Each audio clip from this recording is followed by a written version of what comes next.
আমরা দেখেছি যে আপনাকে বিএনপির থেকে একটা দূরত্ব রাখতে হয়েছিল, আপনি বিএনপির জোট থেকে আপনাকে বের হয়ে আসতে হয়েছিল ঘোষণা দিয়া। যেহেতু কথাটা তুললেন, আপনি যেহেতু কথাটা তুললেন, সেইটা খুবই ইন্টারেস্টিং যে আপনি আসলে হিরো আলমকে সাপোর্ট করে দিলেন এবং হিরো আলমকে বিভিন্নভাবে সামনে নিয়ে আসলেন। পার্থ, আপনার অনুমতি নিয়ে আমরা একটু মাহি ভাইকে 1 মিনিট একটু শুনতে চাই যে মাহি ভাই, মাহি ভাই, পার্থ বোধহয় এইটা আপনি শুনেছেন, আপনি যদি একটু বলেন। আমার প্রশ্ন করেন। না, আমি নাম্বার ওয়ান, আমি কিন্তু কোনোভাবেই I was not defensive even for a second. আমি আমার অবস্থান ব্যাখ্যা করেছি, আমি কোনো ডিফেন্সিভ হই নাই।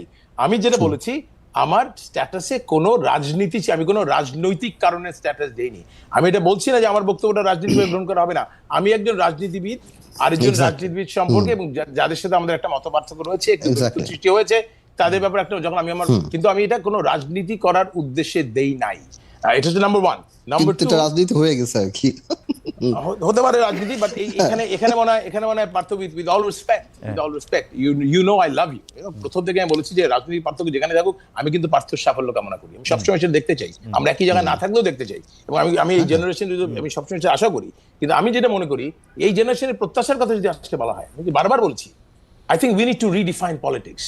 এটাই যদি রাজনীতি হয়, এটা রাজনীতি হওয়া উচিত না।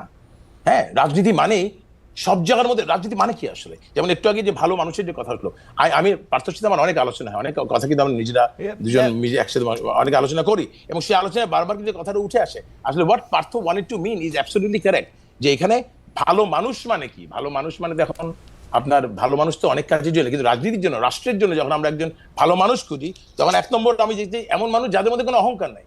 কেন বাংলাদেশে 54 বছর ধরে রাজনীতি, কিন্তু মাহি ভাই, আমার মনে হয় যে আমরা আপনার কাছে খালেদ ভাই শেষ করবেন। আচ্ছা, আমি ভালো মানুষের জায়গাটা আসছিলাম। ভালো মানুষের সংজ্ঞাটা অত্যন্ত জরুরি। রাজনীতিতে 1 নম্বর, অহংকারী মানুষ আমরা দেখতে চাই না। আমরা অনেক অহংকার দেখেছি, that's number one. Let people decide অহংকারটা কি, অহংকারী কারা, যাদের চোখে মুখে কথায় বার্তায় বডি ল্যাঙ্গুয়েজে সারাক্ষণ অহংকার দেখেছি আমরা। সেই অহংকারী মানুষ দেখতে চায় না। এটাকে আই এম শিওর পার্থর সাথে আমার অনেক আলোচনা আছে, and we all mean that. Number two, দেশপ্রেমের পরীক্ষা 100 পাইতে হবে। আর আপনি যদি আমাকে বলেন, আমি 2018 নির্বাচনের ক্ষেত্রে দেশপ্রেমের পরীক্ষায়, যেহেতু আমি আমার নিজের স্বার্থ বেশি দেখার চেষ্টা করেছি রাষ্ট্রের স্বার্থের থেকে, আমি কিন্তু মনে করি আমি দেশপ্রেমের পরীক্ষায় উত্তীর্ণ হতে পারিনি 18 নির্বাচনের পর। এবং আমি বারবার বলছি, একটা জায়গায় আমি দাঁড়িয়ে আছি, আই এম নট কনসার্ন যে আমার কনসিকুয়েন্সেস কি হবে একটা বক্তব্য দেওয়ার জন্য। কিন্তু আমি আমার বাবার দেয়া যে আমাদের কাছে যে নির্দেশনা, বিশেষ করে আমার কাছে, যে অহংকার থেকে মুক্তি হতে হবে, এই যে আমি অহংকার থেকে মুক্ত হওয়ার চেষ্টা করছি, এবং এই জন্য আমি বলেছি যে সত্য অনুসন্ধানে আমি কোনোভাবেই পিছ পাবো না। যেটা সত্য, যেটা ভুল, আমি সেটাকে বলবো। এটাকে বলার পর আমার কনসিকুয়েন্সেস কি হবে, মানুষ এটাকে কিভাবে নিবে, do I not care, I do care, কিন্তু আমার তারপর কিছু করার নেই, আমাকে সত্য উপস্থাপন করতে হবে। তার মানে 3 নম্বরে দক্ষতা থাকতে হবে। ভালো মানুষ দক্ষ না, লাভ হবে না। এবং আরেকটা হচ্ছে গিয়ে, আমার মনে হয় আমাদের আল্লাহর সাথে, সৃষ্টিকর্তার সাথে সংযোগ স্থাপন করে অহংকার থেকে মুক্ত হয়ে দক্ষ একজন মানুষকে, দেশপ্রেমী একজন মানুষকে, অহংকার মুক্ত মানুষকে, তারা যদি রাজনীতি এগিয়ে আসে, রাজনীতি পরিবর্তন হবে। আর 1 নম্বর সবচেয়ে প্রধান যে জিনিসটা, লেট আস রিডিফাইন পলিটিক্স। রাজনীতিটাকে একটু রিডিফাইন হওয়া উচিত। আচ্ছা, অহংকার না থাকাটা নিয়ে আপনি একদম স্পষ্ট করে বলেছেন। আমি একটু ব্যারিস্টার পার্থের কাছে ফিরে যেতে চাই, কিন্তু আমি প্রশ্নটা করে যেতে চাই, আপনি যদি দেশপ্রেমের জায়গায় আপনি নিজেই নিজেকে নম্বর দিচ্ছেন যে এটা আসলে খুব বেশি দেশপ্রেমের পরিচয় আমরা দেখতে পাই নাই, আমরা সেই জায়গায় যাইতে চাই নাই, কারণ হচ্ছে যে আপনি যদি নিজেই বলেন যে আপনি আসলে দেশপ্রেমের পরীক্ষায় শেষে উত্তীর্ণ হন নাই, তাহলে এটা নিয়ে আর কিছু বলার থাকে না। কিন্তু আমরা আপনার কাছে দেশপ্রেমের সংজ্ঞা জানতে চাইবো মাহি ভাই। আমরা একটু জনাব আন্দালিব রহমান পার্থের কাছে যেতে চাই যে আন্দালিব রহমান পার্থ, আপনি কি মাহি ভাইয়ের বক্তব্যের প্রেক্ষিতে কিছু বলবেন কিনা? তাহলে আমরা একটু দেশপ্রেম নিয়ে। না মাহি ভাই, আমি আমার কথা হলো যে মাহি ভাই যেই কথাগুলি বললো, ঠিক আছে, মাহি ভাই এরপর তো আর কোনো কথা থাকে না, এই যেই জিনিসগুলি হচ্ছে কোনো কথাগুলি থাকে না। কিন্তু আমার প্রশ্ন একটাই, যে মাহি ভাই কাছে আমি জানতে চাই যে মাহি ভাই, আপনি যেটা বললেন যে 18তে ভুল হয়েছে, এমন কি কেউ ছিল না যে আপনাকে বলবে যে এটা ভুল হচ্ছে? মানে এই was it an honest mistake or was it a willful mistake that you chose to take? এমন কি কেউ ছিল না যে জনগণের বিরুদ্ধে মাহি বা তোমরা যেও না, এটা লাভ হবে না, বা 24-এর ইলেকশনে যেও না, তোমাদের ব্যক্তিগত অবস্থান থেকে তোমরা যেটা প্রমাণ করার চেষ্টা করছো, ওর চেয়ে ন্যাশনাল ইমেজে, ন্যাশনাল জায়গাতে নির্বাচনটা বয়কট করা আরো বেশি তোমাকে জনসম্পৃক্ত করবে। যে এই জিনিসগুলি কি আপনাদেরকে কেউ কখনো বলে নাই? So was it a wilful mistake that you chose to take, or was it an honest mistake you thought যে আপনি করবেন? বিকজ এই দুইটা মিস্টেককে, পলিটিক্সে তো মিস্টেক বলতে কোনো কথা নাই। পলিটিক্সে একবার ট্রেন চ্যুত, লাইন চ্যুত হয়ে গেলে ওই 120 কিলোমিটার দূরে রাউন্ড অ্যাবাউট ঘুরে আবার ফেরত আসতে হয়। জনগণ ভুলে যায় না, ক্ষমা করে, আবার রিলেটিভলি জনগণ জনগণের মতো ডিসাইড করে। আমি তাই বলছি যে এই জিনিসটা মাহি ভাই আপনার কাছে আমার জানাচ্ছি, আপনাকে কি কোনো বন্ধু কেউ কি আপনাকে কখনো বলে নাই? আমার মনে হয় যে মাহি ভাই বলবে, আমার মনে হয় যে মাহি ভাই বলবে। মাহি ভাই 1 মিনিট, আমার একটু জনাব পার্থের কাছেও একটু প্রশ্ন আছে। জনাব পার্থ, আমরা কিন্তু দেখেছি, আপনি যেহেতু আমরা একই বয়সী, অনেক কিছু আমাদের মধ্যে কমন, আমরা একরকম বন্ধুই, শুধুমাত্র একরকম না, ভালোই বন্ধু, শুধুমাত্র টেলিভিশনের সামনে বলে এখন আপনি আপনি করে বলতে হচ্ছে। কিন্তু একটা পর্যায়ে এরকমও হয়েছিল যে পার্থ, আপনাকেও আসলে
আমরা দেখেছি যে আপনাকে বিএনপির থেকে একটা দূরত্ব রাখতে হয়েছিল, আপনি বিএনপির জোট থেকে আপনাকে বের হয়ে আসতে হয়েছিল ঘোষণা দিয়া।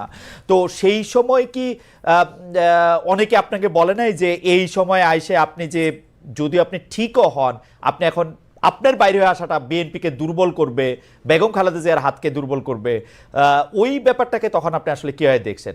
পরে দেখা গেছে হাইন্ডসাইট যে আপনার অবস্থান হয়তো সঠিক ছিল কি ছিল, কিন্তু তখন আপনি এটাকে কিভাবে মানে মোকাবেলা করছেন? না, বিএনপি যখন আমি ছেড়ে দেই তখন আমি পার্টিকুলারলি বলে দিচ্ছিলাম যে বিএনপি যুক্ত আমরা যেই ঐক্যফ্রন্ট করছিলাম তার সাথে ব্যালেন্স করতে পারছে না, এবং বিএনপির পার্লামেন্টে যাওয়াটা আমরা নৈতিকভাবে মেনে নিতে পারি নাই।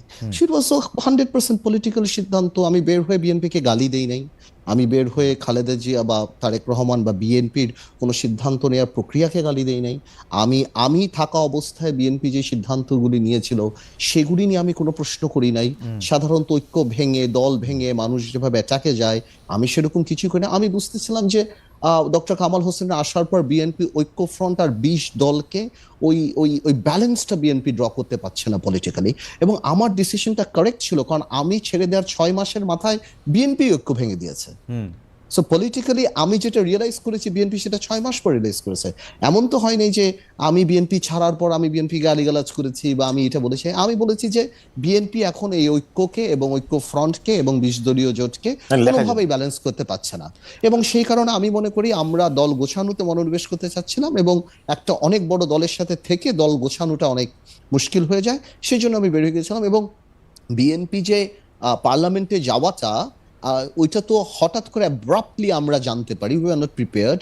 এত বড় একটা রাজনৈতিক ভোট চুরির পরে হঠাৎ করে বিএনপি যে সিদ্ধান্তটা নিয়েছে সেটা আমাদের সাথে বিএনপির অনেকের কথা হয়নি, এই জন্য আমরা মনে করেছিলাম যে জনগণের ইচ্ছা প্রতিফলন হবে না। এটা বিএনপির মধ্যে অনেকে বলেছে যে আমরা এটার সাথে একমত না, এটা সম্পূর্ণ একটা রাজনৈতিক সিদ্ধান্ত ছিল। জনাব পার্থ, আমি প্রশ্নটি আপনাকে করে রাখলাম যে আপনারা মানে আপনার সাথে বিএনপির নতুন করে গাঁটছড়া বাঁধা সামনে ইলেকশনকে রেখে বা অন্য কোনো কিছু রেখে সেইটা কি হতে যাচ্ছে কিনা, এবং আপনার কাছে কি মনে হয় না, মানে আমার যদ্দূর মনে আছে 19, 20, 21, 22 you were a bit critical too, মানে বিএনপির অনেক ডিসিশন আপনার আসলে পছন্দ হয় নাই, আপনি ইকুয়ালি এটাতে আসলে ক্রিটিক্যাল ছিলেন, এবং আপনার বলার মধ্যে দিয়েও আসলে এইটা অনেকটা প্রকাশ পেয়েছে, বা আপনি এটাকে কিভাবে দেখেন আপনার কনস্টিটিউয়েন্সি, আপনার পলিটিক্স? না, বিএনপি ক্রিটিক্যাল কোনো ব্যাপার এখনো হলে আমি বলতে পারি যে বিএনপি আমি এটার সাথে একমত না, বা বিএনপি এটা ঠিক করছে না, বা বিএনপি এটা ভুল করছে না। এটার সাথে তো এটা বস্তুনিষ্ঠ সমালোচনা রাজনৈতিক দল হিসাবে আমরা করতেই পারি, সেটার সাথে বড় এটা বিএনপিতে থাকা অবস্থায় আমি অনেক কিছু কিন্তু জোটের অন্য কোন নেতাদের আমরা এটা দেখি না। আমরা আসবো আবার আপনার কাছে। আপনার এটা করে কি আপনার আসলে দলের মধ্যে অবস্থান, মানে আমি যে আলাপটা শুনি সেই আলাপটা হচ্ছে এরকম যে যেহেতু শেখ হাসিনা পরিবারের সাথে আন্দালিব রহমান পার্থের একটা সরাসরি সম্পর্ক রয়েছে, সেই জন্য আন্দালিব রহমান পার্থ এই পক্ষকেও যা খুশি বলতে পারে, ওই পক্ষকেও যা খুশি বলতে পারে, কারণ উনার শক্তিটা আলাদা। আমরা এই প্রসঙ্গে একটু আমরা শুনবো। শেষ করি। আচ্ছা ঠিক, আমি তো শেষ করে দিই। আচ্ছা ঠিক আছে, মাহি ভাই বলে আসুন। হ্যাঁ, না আমার একটু মাহি ভাইকে শোনার আগেও আমাকে একটু দর্শকদের কথা শুনতে হবে। দর্শকদের কাছে আমরা প্রশ্ন করেছিলাম যে শেখ হাসিনার ভিসার মেয়াদ বাড়ানোর বিষয়টি ভারতের বাংলাদেশের কিছুই করার নেই, পররাষ্ট্র উপদেষ্টার এমন মন্তব্য সঠিক বলে মনে করেন কিনা? শতকরা 75% দর্শক মনে করছেন যে এটি সঠিক না মনে করছেন শতকরা 25% দর্শক, 70,000 দর্শক ভোট দিয়েছেন। মাহি ভাই, ব্যারিস্টার পার্থ কিছু স্পেসিফিক প্রশ্ন আপনার কাছে করেছে যে 2018 সালে আপনি যখন নির্বাচনের এখানে যাচ্ছেন তখন কেউ কি আপনাকে বলেছিল কিনা যে এটা আসলে জাতির স্বার্থে এটি আসলে ঠিক কাজ হচ্ছে না? মাহি ভাই, কোন জায়গাটা আমি একটুখানি ডিসকানেক্ট ছিলাম, আরেকবার প্রশ্ন করেন। পার্থ একদম স্পেসিফিকলি বলেছেন যে 2018 সালে যাওয়ার সময়, ইলেকশনে যাওয়ার সময় বা আওয়ামী লীগের সাথে, রাইট আই রিমেম্বার দুটো জিনিস বলেছে। জি হ্যাঁ, দুটো বলেছে না, এটা আমাকে একটু অনুভব বলতে হবে। দুটো জিনিস। আগে পার্থজি বলেছে যে রাজনীতিতে এরকম বদনের ভুল সিদ্ধান্ত হলে আবার 120 মাইল ঘুরে রাউন্ড অ্যাবাউট হয়ে ফিরতে হয়, and I do agree with it. 120 mile কেন, 1020 মাইল হয়ে ঘুরতে গেলেও তারপর you have to take the right decision. সে কারণে যদি 120 এর জায়গায় 1000 মাইল ঘুরে রাউন্ড অ্যাবাউট, আপনার তো আর অপরিসীম ফুয়েল নাই মাহি ভাই, আপনার তো আর অপরিসীম তেল নাই। আছে ভাই, আমার তেল না থাকতে পারে, আমার জীবনে যতটুকু তেল আছে ওইটুকু দিয়ে আমাকে ঘুরে আসতে হবে। যদি দরকারের প্রয়োজনে ক্ষমতাকে সম্পূর্ণভাবে স্যাক্রিফাইস করতে হবে, বাট তারপরও আমাদেরকে একটা রাইট ট্র্যাকে থাকতে হবে যাতে করে পরবর্তী প্রজন্ম অন্তত রাইট ফ্রুটটা পায়। এখানে একটা জিনিস। দ্বিতীয় জিনিসটা হচ্ছে গিয়ে আপনি যদি দেখেন যে আমাকে কেউ তখন বলেছে কিনা, আমি নাম্বার 1 বলবো, আমাকে তো পার্থই বলেছে। পার্থের সাথে সমস্ত ব্যক্তিগত বারবার বলছে জিনিসটা সঠিক হচ্ছে না, ভুল হচ্ছে। কিন্তু let us face the fact. আমি আজকে বলেছি আবারও, আমি সম্পূর্ণভাবে আই ওয়ান্ট টু বি, যেটা সঠিক মনে করছি আমি সেটা বলছি। আপনি আনঅফিশিয়াল কথা তো অফিশিয়ালি বলতে পারেন না ভাই, এটা তো আমি তো the question was very honest, I give an honest answer, it's an honest confession. Partha আমার সাথে সমস্ত বৈঠকে বসে বলছে মাহি ভাই মনে হয় দৃষ্টিতে সঠিক হচ্ছে না, কারণ মানুষের প্রত্যাশা আপনার কাছে ভিন্ন। এবং পার্থকে আমি তখন ব্যাখ্যা দিয়েছি, এবং যেই ব্যাখ্যাটা আমি পার্থর কাছে তখন দিয়েছি, আমি এই ব্যাখ্যাটা এখন জনসম্মুখে দিতে আমার কোনো আপত্তি নেই, because this is the fact. What was the reality in Bangladesh? আজকে আমরা অনেক কথা বলছি, কিন্তু 2024-এর পূর্ববর্তী বাংলাদেশের রিয়ালিটি ভুলে গেলে চলবে না। আমাদের রাজনৈতিক বাস্তবতা ভুল আমরা করেছি, অস্বীকার করার কোনো জায়গা নেই। কিন্তু 2004 সালে বিকল্পধারা থেকে বিকল্পধারা জন্ম হলো, তখন বিএনপি ক্ষমতায়, তখন কিন্তু বিকল্পধারা রাজপথে আওয়ামী লীগের সাথে যুগবদ্ধভাবে ছিল।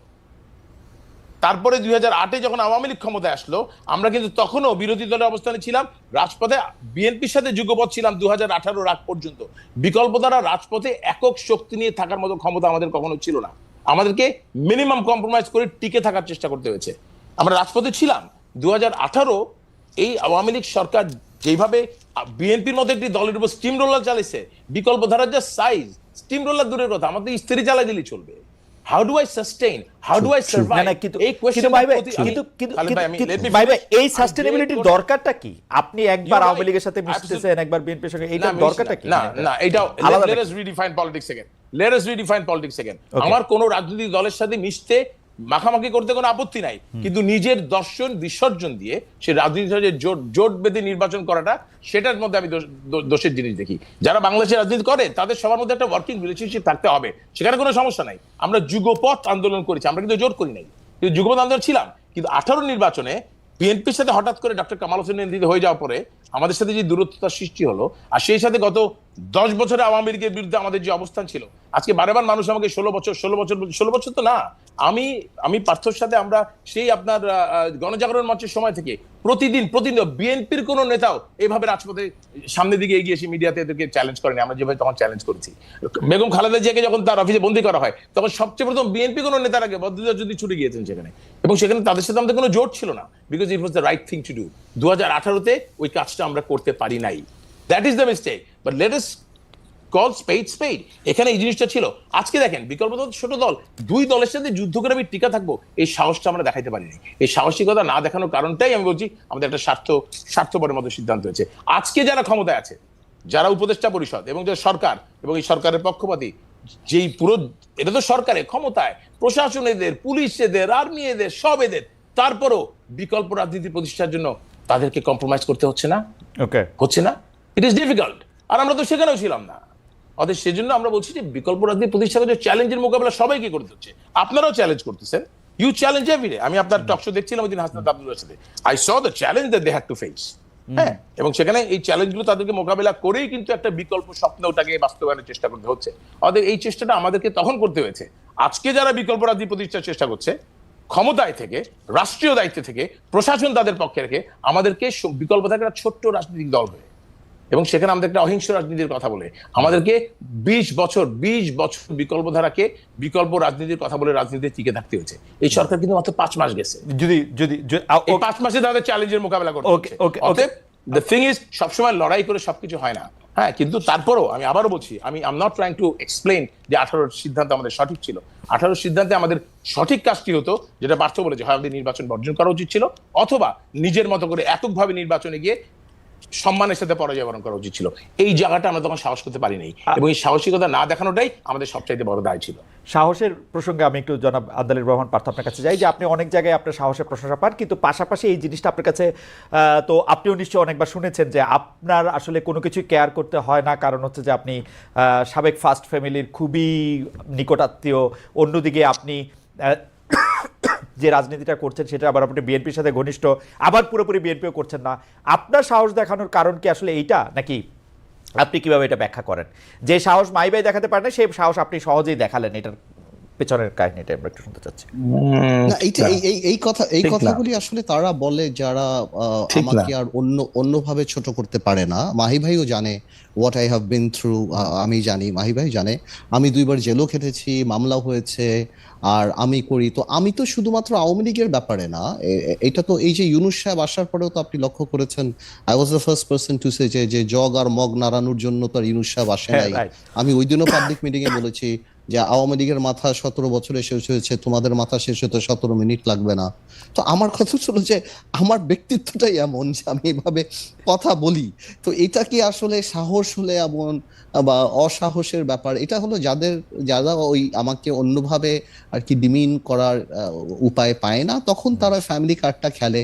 বাট ওরা যদি দেখে আমিও 9 দিন রিমান্ডে ছিলাম, জেলে খেটেছি, আমিও পালিয়ে বেরিয়েছি, আমিও এর আগেও জেল খেটেছি, এবং সব দিক থেকে এখন কেউ যদি মনে করে আমাকে নর্মাল একটা ইউনিয়ন বা ইসের কর্মীর মতো ধরে নিয়ে যে পিটিয়ে একদম হাত পাও ভেঙে দিবে, আমার মনে হয় জাতীয় পর্যায়ের নেতাদের তো এগুলি আওয়ামী লীগ করে নাই, যদি করতে হয়তো সেটাও ফেস করতে হতো। কিন্তু আসলে জিনিসটা এরকম আমার মনে হয় যারা এই কথাগুলি বলে ওনাদের বোঝা উচিত এক একটা মানুষের ব্যক্তিত্ব এমন থাকে। আবার এই সরকারকে আমি 100% সাপোর্ট করছি, এবার বস্তুনিষ্ঠ সমালোচনা করা যায় করছি। আমি বিএনপিকেও যখন ছেড়ে দিয়েছিলাম, আওয়ামী লীগে আমি যাইনি, অনেকে মনে করতো তখন এই বুঝে আওয়ামী লীগে চলে যাবে এই আত্মীয়, এবং যখন ফারুক সাহেব মারা গিয়েছিল অনেকে মনে করেছিল আমি গুলশানে নির্বাচন করব, সেখানে আমি হিরো আলমকেও সাপোর্ট করেছি। সো তাও আমি যাইনি। সো আমার পার্সোনালিটিটাই জানি কেন জানি খালেদ একটু এই টাইপের, এটা মাহিবাইও জানে। আপনি যেহেতু কথাটা তুললেন সেইটা খুবই ইন্টারেস্টিং যে আপনি আসলে হিরো আলমকে সাপোর্ট করে দিলেন এবং হিরো আলমকে বিভিন্নভাবে সামনে নিয়ে আসলেন এবং পুরো ইলেকশনটাকে একটা, আমি যদি বলি যে এটাকে একটা প্রায় ফার্স আপনি বানায় দিলেন। এটা কি আপনি মানে এটা কি আপনি একটা মানে আপনি এখন এটাকে আসলে কিভাবে দেখেন, মানে হাউ ইজ দ্যাট? না, জিনিসটা আসলে এরকম ছিল না। জিনিসটা ছিল আপনারা হয়তো হিরো আলমকে বলছেন, কিন্তু হিরো আলমের ওই কোয়ালিটিটা দেখেন যে আওয়ামী লীগের কাছে বিক্রি হয় নাই হিরো আলমকে আপনি তার বেড়ে ওঠা বা তার পার্সোনালিটি দেখে যথেষ্ট আপনি প্রশ্ন করতেই পারেন। কিন্তু কিছু কিছু জায়গায় আমি যখন দেখেছি যে আওয়ামী লীগের কোটি টাকার কাছেও বিক্রি হয় না বা সাহসের সাথে যেভাবে ফেস করেছে, বাংলাদেশের অনেক স্ট্যাবলিশ রাজনীতিবিদদের চেয়েও তাকে আমার ওই জায়গাটা আমাকে অনেক টাচ করেছে। ওকে, আপনি হয়তো তার অ্যাপিয়ারেন্স, তার যোগ না অ্যাপিয়ারেন্স না, কিন্তু উনি আবার বগুড়ায় গিয়ে লেখাপড়ার প্রসঙ্গ তুলে আবার বিএনপি নেতৃত্বকে প্রসঙ্গ করে, মানে যেইখানে আমি কিন্তু একটা কথা বলি, তার রাজনৈতিক মেধা, তার ক্যারেক্টারিস্টিক, এইটা কথা বলছি না, বাট আমি ওই সময় দেখেছি he had an option to be bought by Awami League, which he didn't evade. সে ওইটা করে নাই। সো ওই জায়গাটার কথা বলছি। ওনার পার্সোনালিটির কোনো ফ্যান আমি না, বা আমি ওইটা বলছি না ও পরে কি করছে এর নামে মামলা, ওইটা ওনার পার্সোনালিটি। বাট ওইটা করার কারণটা বা সাপোর্ট করার কারণটা ছিল যে আওয়ামী লীগ এমনি পলিটিক্সটাকে অনেক কোয়েশ্চেনেবল করে দিয়েছে, এবং আরাফাত যত পাকনা কথা বলতেন ওই সময়, I am sorry for my language, but like তার থেকে কথাবার্তা বলতেন। তো আমি চিন্তা করছিলাম যে উনি ভোট চুরি করে এমনি চলে যাবে, তো রাদার এখানে একটু এনজয়মেন্ট বা একটু এন্টারটেইনিং কিছু যদি এবং কেমন ছিল এটা, এবং এটা কেমন ছিল ফাইনালি? তো হিরো আলম তো একদম জাতিসংঘে চলে গিয়েছিল। ওকে, এই পর্যন্ত চলে আচ্ছা, একটা আমি মাহি ভাইকে দিয়ে একটা প্রশ্ন শুরু করতে চাই, যেটার উত্তর আসলে আমরা একটু পার্থের কাছেও একটু আশা করবো। এটা কমন প্রশ্ন আপনাদের দুজনের জন্য। সেটি হচ্ছে যে এরকম পাকিস্তান একটা ভালো উদাহরণ না, মানে পাকিস্তান তো অনেক রকম ঝামেলার মধ্যে দিয়ে গিয়েছে, সংবিধান হইতে দেরি হয়েছে, বহু সামরিক শাসন হচ্ছে, কিন্তু ইমরান খান কিন্তু মুসলিম লীগ আর পিপলস পার্টির প্রাধান্য খর্ব করে তেহরিকি ইনসাফকে পাকিস্তানে একটা বড় দল করতে পারছেন আর কি। এটাতে নিয়ে বাংলাদেশে আওয়ামী লীগ ও বিএনপির বাইরে বিকল্প কোনো দল রাজনৈতিকভাবে সেভাবে বড় হওয়ার একটা সম্ভাবনা কি আপনারা দেখেন? তবে এখানের মধ্যে একটু বইলা রাখা ভালো যে পাকিস্তানের ব্যাপারটা তো হচ্ছে যে ওরা জানি কেমনি করে বলে 3A মনে হয়, যে আলেম, আর্মি, আরেকটা জানি কে, যে ওরকম আর্মি, বিশেষ করে আর্মি যারা ব্যাক করে তারা একটা বড় দলের মধ্যে এটা আসলে পরিণত হয়।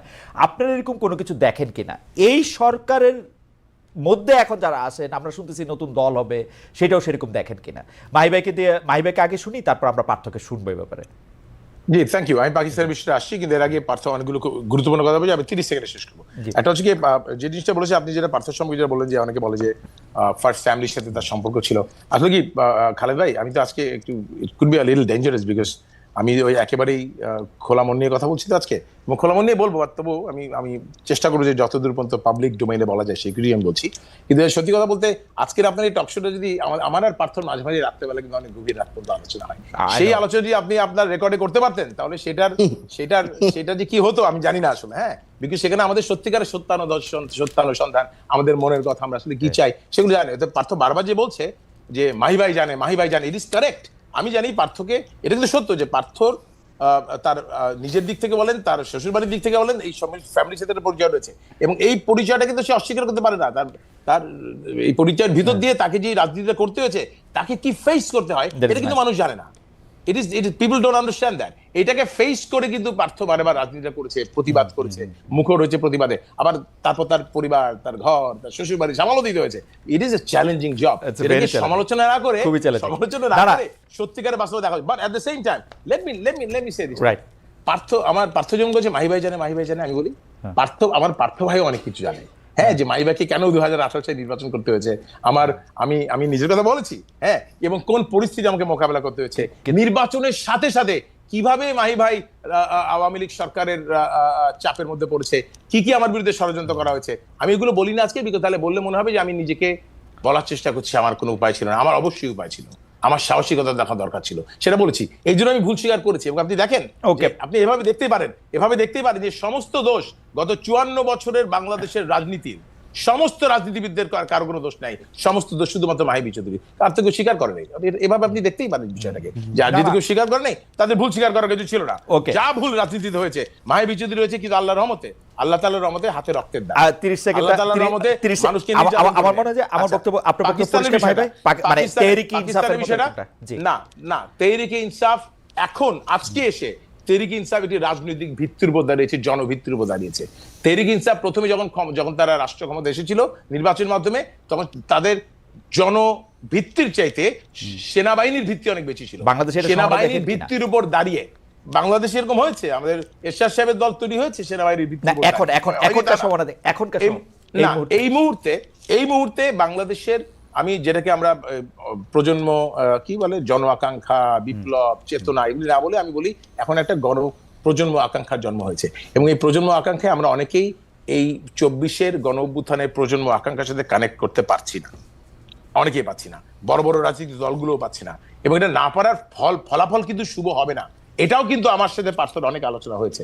আজকে বিএনপি অনেক বড় রাজনৈতিক দল, এই অভ্যুত্থানের মাধ্যমে বিএনপির জন্য কিন্তু একটা বিশাল ইতিহাস সৃষ্টি করার সুযোগ সৃষ্টি হয়েছে। আর সেই ইতিহাস বিএনপি সৃষ্টি করবে কিনা, কানেক্ট করবে কিনা, বিএনপির রাজনীতি নির্ভর করবে। আজকে জামাতের সামনে একটি সুযোগ সৃষ্টি হয়েছে, জামাত তার সেই জায়গাটায় দাঁড়িয়ে আজকে নিজেকে ব্যাখ্যা করবে কিনা, 71-এর সাথে কানেক্ট করতে পারবে কিনা। অতএব আমি মনে করি এখানে আজকের বাংলাদেশের যেই বাস্তবতা, এই বাস্তবতায় যে প্রজন্ম আকাঙ্ক্ষা, এই প্রজন্ম আকাঙ্ক্ষার বাইরে যাওয়ার কোনো সুযোগ কারো নাই, সেনাবাহিনীরও নাই। অতএব এখানে প্রজন্ম আকাঙ্ক্ষার মাধ্যমে বাংলাদেশে যে পরিবর্তন আসার, সেই পরিবর্তন আর চলে আসছে। We are probably some of us in a denial. এই ডিনায়াল থেকে বেরিয়ে এসে এটাকে গ্রহণ করে, ভুল স্বীকার করে সামনের দিকে এগিয়ে যাওয়া ছাড়া আমাদের কারোরই মনে সামনে কোনো রাস্তা খোলা নেই। আমরা একটু জনাব আদালির রহমান পার্থের কাছে শুনবো। জনাব আদালির রহমান পার্থ, আপনি একটু বলবেন কিনা যে এই সময় আপনি এটা কিভাবে দেখেন, তেহরিকে ইনসাফ, এবং আপনি পুরোটা জানেন সেটা। আমরা একটু মনে করে দিতে চাই যে চ্যানেল 24 আমাদের যে অনুষ্ঠানটা দেখাচ্ছিল, আমরা চ্যানেল 24-কে তাদের টপ অফ দ্য আওয়ার নিউজের জন্য তারা চলে যাবে, কিন্তু আমরা আরেকটু বেশি সময়, হয়তো 2-1 মিনিট বেশি সময় আপনাদের সঙ্গে থাকবো। আমি আগে সেই জন্য ঘোষণা দিয়ে রাখলাম চ্যানেল 24 কেন সেটা যাওয়া। আমি জনাব আদালির রহমান পার্থ, আপনাদের সঙ্গে কথা বলা, বিশেষ করে আপনার সঙ্গে কথা বলা তো সবসময় আমার জন্য খুবই আনন্দদায়ক। আপনার সাথে কিছু আনন্দ শেয়ারও করতে চাই। মাহি ভাই এখানে আসেন তো আনন্দ আরও একটু বাড়লো। জনাব ইউনিটি স্ট্রেংথ, উনি আমাদের একজন দর্শক, উনার নাম ইউনিটি স্ট্রেংথ। উনি আমাকে বলেছেন যে খালেদ তুই আমার সামনে আসতে পারবি, তোকে আপ্যায়ন করতে চাই। ইন্টারেস্টিং। জনাব আদালির রহমান পার্থ, আমরা একটু পাকিস্তানের তেহরিকে ইনসাফ এবং এটি একটু শুনতে চাইছিলাম। আপনি এমন একটা মানুষের আগে আর্মিটা বাদ দিয়ে আপনার আগে বুঝতে হবে ইমরান খানকে। ইমরান খান যখন জেমিমার সাথে ডিভোর্স হয়, সেই সেটেলমেন্টের 5 না 6,000 কোটি রুপি উনি নেননি।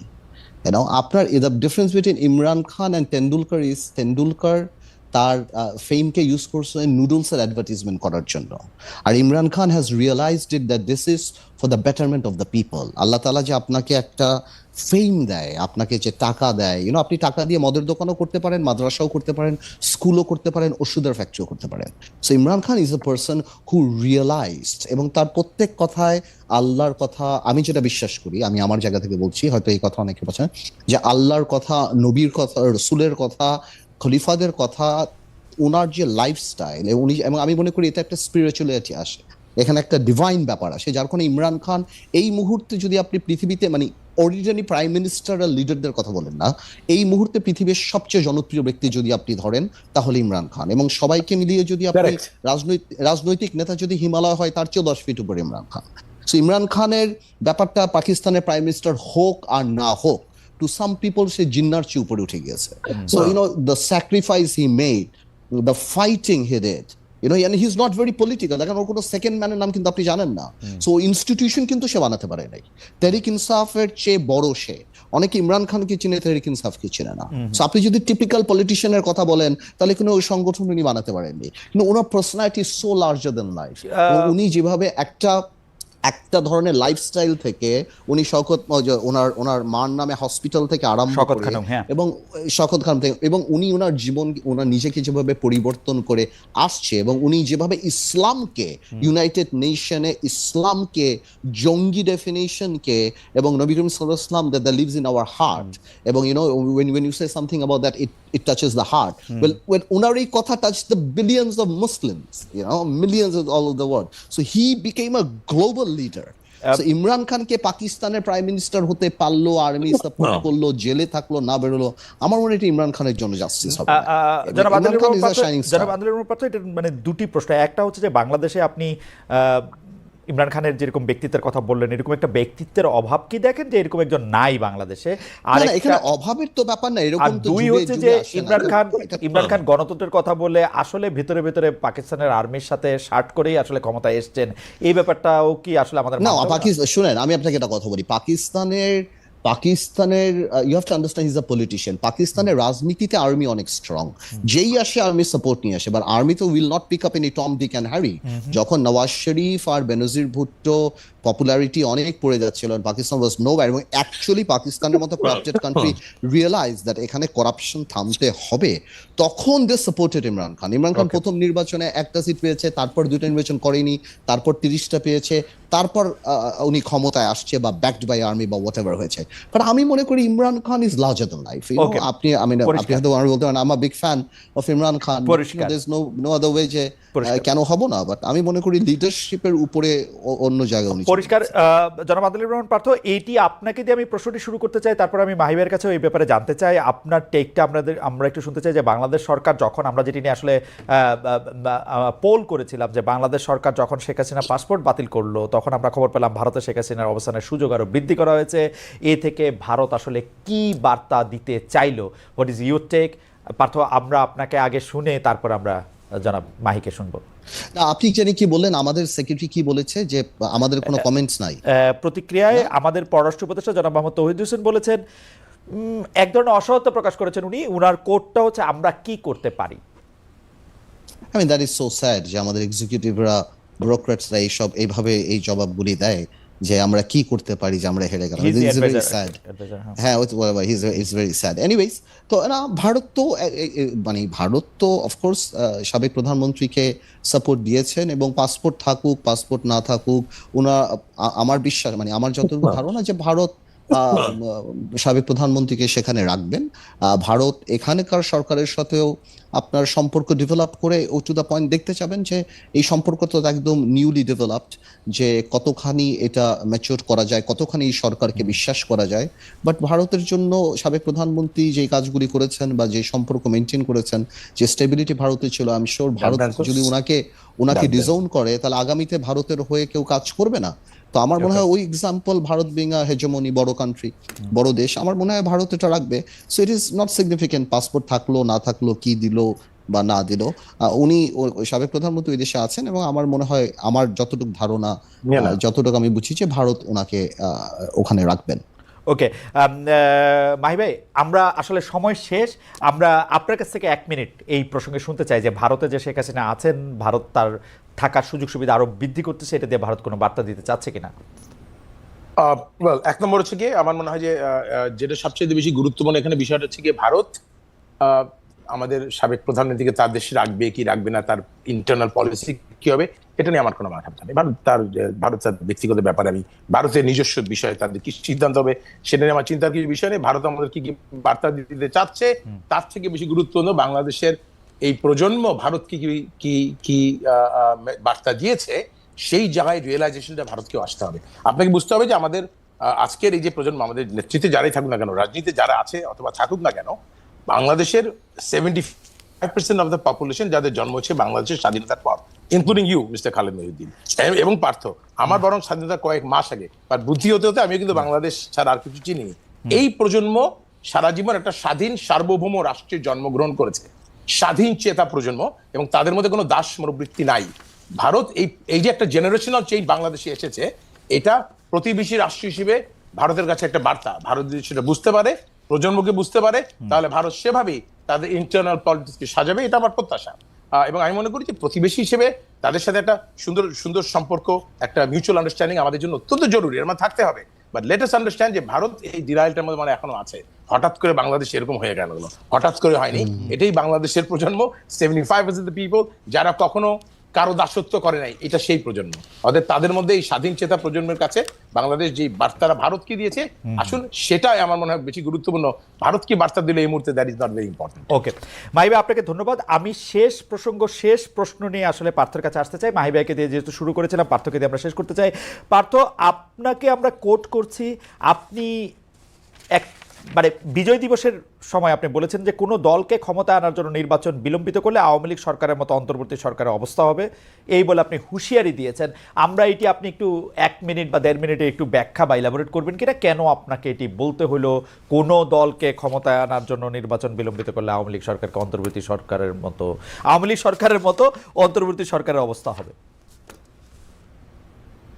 না, আমি মিন করেছি যে ছাত্ররা দল করছে ভালো কথা, বাট ছাত্রদের দলকে বা পাকাপোক্ত করার জন্য মানে প্রশাসন দিয়ে সাহায্য করার জন্য, হেলিকপ্টার প্রোভাইড করার জন্য, কম্বল দেওয়ার জন্য বা অন্য কোনো কিছু করার জন্য যদি এই সরকার নির্বাচনকে প্রলম্বিত করে, 10 কোটি 11 কোটি ভোটার যার দিকে তাকিয়ে আছে, আমি মনে করি সেটা রাজনৈতিক হবে না। ছাত্ররা যদি করতে চায় দল করবে, যে যথেষ্ট স্যাক্রিফাইস ছাত্রদের আছে, যথেষ্ট রিস্ক তারা নিয়েছেন, জনগণের মনের জায়গায় তাদের একটা অবস্থান আছে। আমি বলি that is enough to take it. কিন্তু তাদেরকে ক্ষমতায় আনার জন্য পাকাপোক্ত করে কোনো পার্টিকুলার দল আসতে পারবে না, কাকে মাইনাস করা, এটা জনগণ ঠিক করবে। এবং এই জন্য জনগণকে মানে নির্বাচনকে বিলম্বিত করার যদি কোনো পায়তারা থাকে, আমি শিওর সেখানে আন্দোলন হবে, সেখানে অনেক কথা থাকবে, অনেক কিছু থাকবে। আমি সেটাই মিন করার চেষ্টা করেছি, আর কিছুই না।